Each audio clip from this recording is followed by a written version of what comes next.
Fala galera, Wendel Bezerra de volta aqui ao meu canal que estava largado, abandonado já com teias de aranha. Bom dia, boa tarde, boa noite.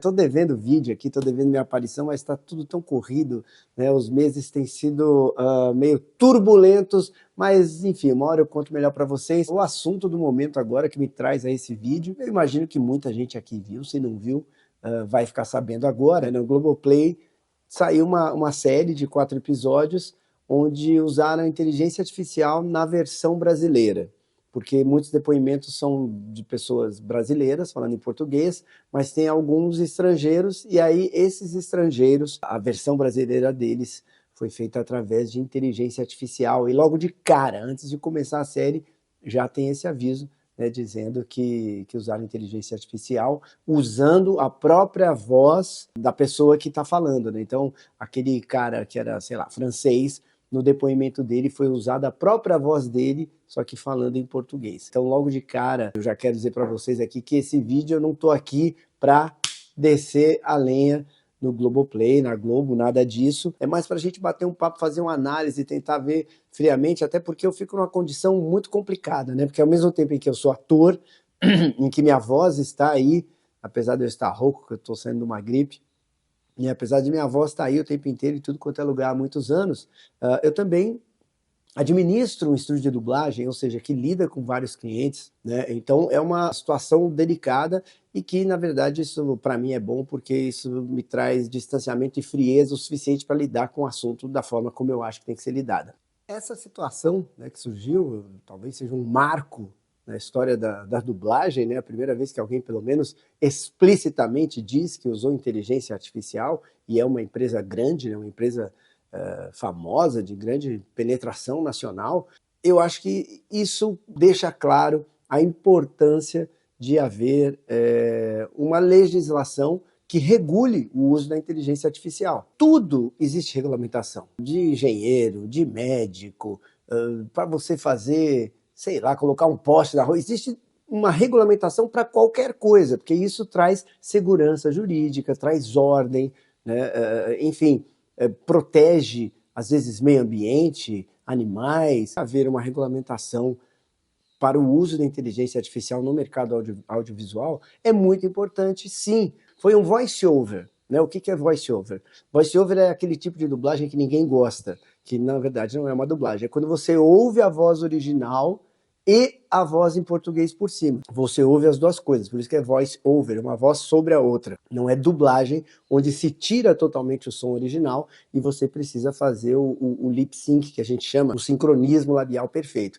No voice over não tem esse sincronismo labial e você continua ouvindo. Por ser um documentário, provavelmente vão usar a teoria de que eles queriam dar total realidade àquilo, usando a própria voz das pessoas, né, para ter um tom jornalístico. E pode ser que amanhã a lei que sair, algo que regulamente o uso, pode ser que amanhã permita, para voice-overs em tom jornalístico, para manter a integridade do material original, é permitido. Pode ser, mas o problema é que como não existe uma lei que regulamente direitinho, hoje em dia qualquer um pode fazer qualquer coisa. E isso é muito perigoso. As próprias pessoas nesse documentário, elas assinaram, elas autorizaram que a voz dela fosse sofresse uma metamorfose, vamos dizer assim, para falar em português. As pessoas assinaram. Teve gente que não assinou, falou, não quero que use minha voz, e aí eles só legendaram. Então, sim, existe um direito de usar a voz ou não, mas o fato é que qual é o limite? Onde começa o direito de um e começa o direito de outro? Esse direito que ele tem é maior do que o direito de um ator ser chamado para dublar aquela pessoa? Percebe como é algo que precisa ser muito conversado, muito discutido, porque o diretor também pode falar, não, eu não quero atores fazendo, eu quero que pareça muito natural, inclusive que seja a mesma voz. Então, até onde vai o direito artístico desse diretor, apesar de ser um projeto documental, existe uma concepção artística na forma de editar, na forma de contar a história, Tem toda uma concepção para ter um storytelling que prenda ao público, e essa concepção é artística. Então, o que prevalece? A concepção artística desse diretor ou os atores, né, que são artistas também, que podem perder seu mercado de trabalho?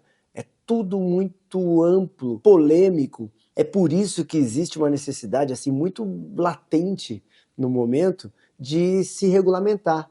E essa regulamentação não será rápida, porque nesse simples exemplo aqui, em poucas ponderações que eu fiz, obviamente existem muito mais ponderações, você vê como já é amplo e delicado, né, do que artista vale mais?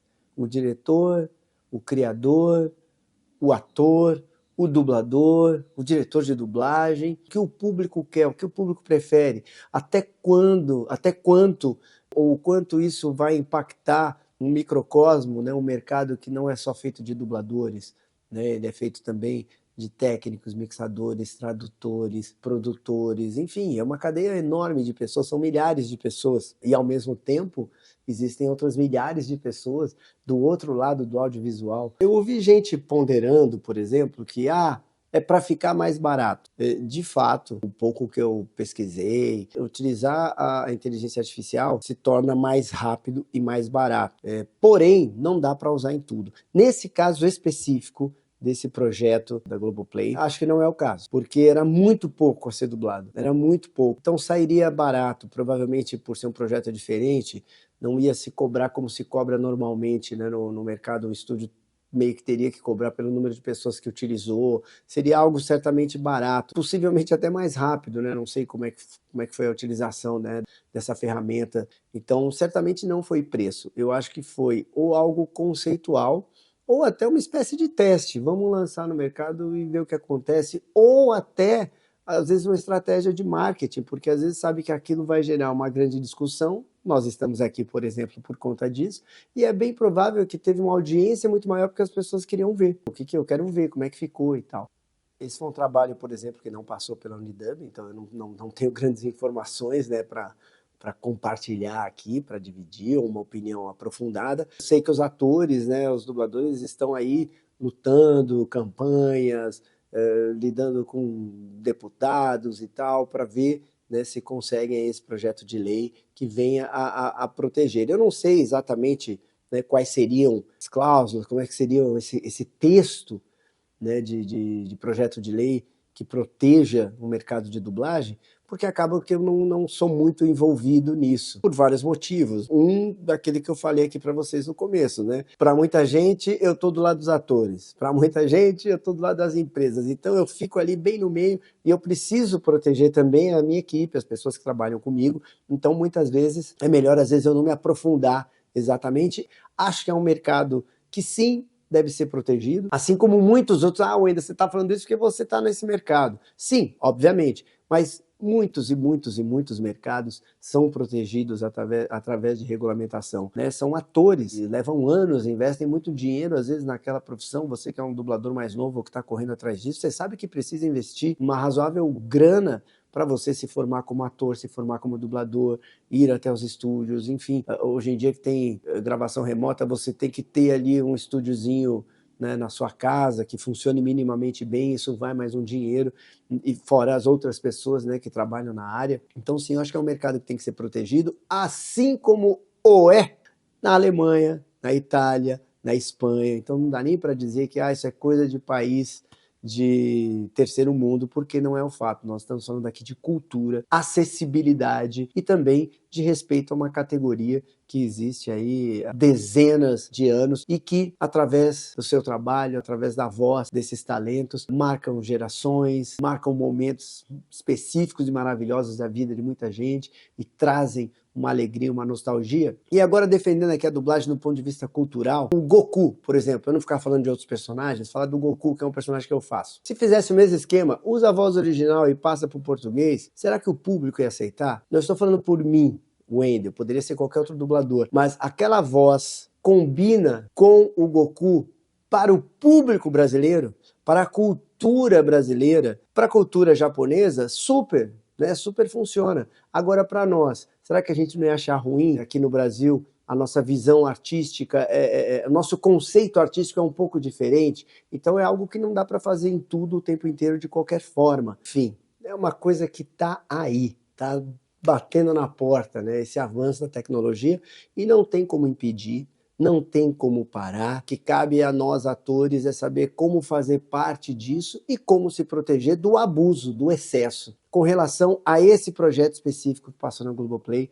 eu fui assistir um pouquinho. O que eu acho é assim, como dublador, eu me senti incomodado. Não consegui ver uma necessidade absoluta, mas pode ter sido uma concepção do diretor. Como público, eu acho que algumas coisas ficaram ruins, tipo, eu acho que atrapalha a experiência do espectador, e outras, por ser um voice-over, ou seja, que é algo que não exige uma grande interpretação, não incomodou, né? Algumas coisas não incomodaram, passaram batido, que poderia ter sido feito com qualquer outro dublador. E hoje a gente vive isso, né? Estamos acostumados aí em publicidade, especialmente na internet, né? Publicidade, em vídeos, das redes sociais, todo tipo de rede social, né? A gente está acostumado em casa, às vezes, a ouvir voz mecânica, né? Uma voz metálica com uma inflexão meio reta, quase robótica.